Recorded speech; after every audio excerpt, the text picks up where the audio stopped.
एक बार एक बहुत बड़ा बिजनेसमैन एक छोटे से गांव में जाता है। उसका मकसद ये है कि उस गांव में एक बहुत बड़ी फैक्ट्री लगानी है। वे एक ऐसी जगह पर पहुंचता है जहां पर उसके सामने एक नदी होती है। उस नदी के सामने वे एक गांव होता है। अब उसके सामने दो रास्ते हैं। पहला यह है कि वे सड़क के रास्ते घूमकर उस गाँव तक पहुँचती हैं, जिससे लगभग 10 घंटे लगते हैं, क्योंकि वे वहाँ तक पहुँचने का कोई सीधा रास्ता नहीं है। दूसरा रास्ता यह है कि वे एक नाव में सूखी नदी के रास्ते उस गांव तक पहुँचता था, जो केवल 20 मिनट ही लगते थे।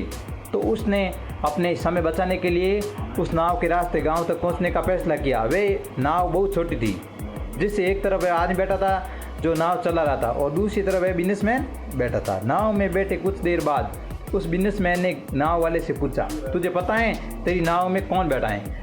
तो नाव वाले ने बड़े भोलेपन से कहा, नहीं साहब, मैं नहीं जानता। तब बिजनेसमैन ने कहा, अरे तू अखबार नहीं पढ़ा है क्या? मेरी फ़ोटो हर तीसरे दिन अखबार में छपती हैं। तो नाव वाले ने कहा, अरे साहब, मुझे पढ़ना ही नहीं आता है। मैं बहुत छोटा सा था जब मेरी कहानी गुजर गई थी। अपने परिवार का ध्यान रखने के लिए मैंने बचपन से ही काम पर लग गया था, इसलिए मेरा स्कूल बचपन में ही छूट गया था। यह सुनकर उस बिजनेसमैन ने गांव वाले का मजाक उड़ाते हुए कहा, तुझे पढ़ना लिखना भी नहीं आता है, ऐसी ज़िंदगी का क्या फ़ायदा? यह सुनकर उस नाव वाले को बहुत बुरा लगा, लेकिन उसने कुछ नहीं कहा। थोड़ी देर बाद वह बिजनेसमैन उस नाव वाले से बोला, अभी कुछ ही दिन बाद यह जो तू सामने ज़मीन देख रहे हैं ना, मेरी एक बड़ी सी फैक्ट्री यहाँ लगेगी, जहाँ पर हम मिनरल वाटर की बोतलें बनाते हैं।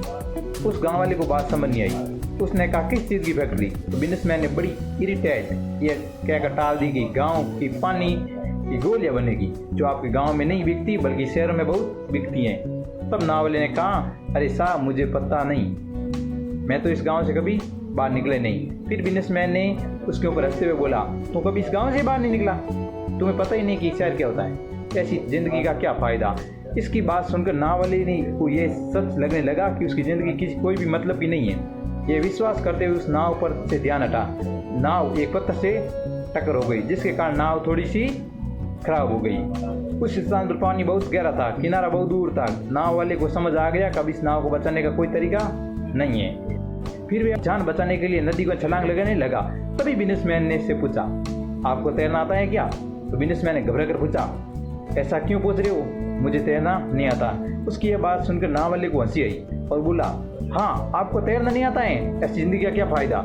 यह सुनकर उस बिजनेसमैन को अपनी गलती का एहसास हुआ और हाथ जोड़कर उस नाव वाले से कहा, तुम मांगोगे जो मैं दूंगा, बस मेरी जान बचा लो। तो उस नाव वाले ने कहा, अरे साहब, घबराओ नहीं, मुझे सिर्फ तैरना ही नहीं आता है बल्कि डूबते हुए लोगों को भी तैरना आता है। तुम मुझे पकड़ लो, मैं आपको कुछ चीज़ नहीं होने दूंगा। फिर उस नाव वाले ने सिर्फ अपनी नहीं बल्कि उस बिजनेसमैन की भी जान बचाई। तो हमें इस कहानी से यह बहुत बड़ी सीख मिलती है कि ज़िंदगी में कभी किसी को कम नहीं समझना चाहिए। सब अपनी लाइफ में बहुत बेस्ट होते हैं, क्योंकि हमें पता नहीं कब कहाँ किसकी ज़रूरत पड़ जाए। तो दोस्तों, ये कहानी कैसी लगी? अगर अच्छी लगे तो इस चैनल को लाइक शेयर सब्सक्राइब जरूर कीजिएगा। Thanks for watching.